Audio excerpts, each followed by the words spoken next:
What are the predictors of divorce? According to this study പ്രധാനമായും 5 കാരണങ്ങളാണ് ഡിവോഴ്സിലേക്ക് നയിക്കുന്നത്. First one is criticism.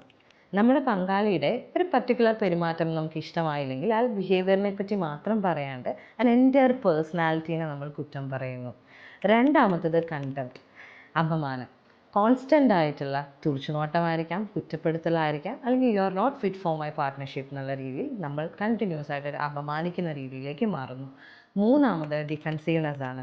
നമ്മുടെ പങ്കാളി നമ്മളെപ്പറ്റി എന്തെങ്കിലും ഒരു കാര്യം എടുത്തു പറയുമ്പോൾ അത് എൻ്റെ തെറ്റല്ല, നീ കാരണമാണ് ഇങ്ങനെ ഉണ്ടായെന്നുള്ള രീതിയിൽ കൈൻഡ് ഓഫ് മാനിപ്പുലേഷൻ പ്രൊജക്റ്റ് ചെയ്ത് നമ്മൾ പറയുന്നു. നാലാമത്തത് വിഡ്രോൺ ബിഹേവിയറാണ്. ഒരു പർട്ടിക്കുലർ ഇഷ്യൂ ഉണ്ടാവുകയാണെങ്കിൽ അതിനെപ്പറ്റി അഡ്രസ്സ് ചെയ്യാണ്ട് നമ്മൾ മാറി നിൽക്കുന്നു, ഒരു സ്റ്റോൺ വാളിംഗ് ബിഹേവിയർ കാണിക്കുന്നു.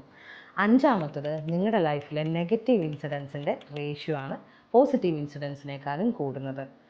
ജനറലി സ്പീക്കിംഗ് 5:1, 5 നല്ല കാര്യങ്ങൾ നടക്കുമ്പോൾ ഒരു നെഗറ്റീവ് കാര്യം എന്നുള്ള രീതിയിലാണ് റേഷ്യോ പോകേണ്ടത്. സോ ഈ പറഞ്ഞ 5 കാരണങ്ങൾ റിപ്പീറ്റഡ് ആയിട്ട് നിങ്ങളുടെ ലൈഫിലേക്ക് നടക്കുകയാണെങ്കിൽ അത് റെഡ് ഫ്ലാഗ്സ് ആണെന്ന് നമുക്ക് പറയാം.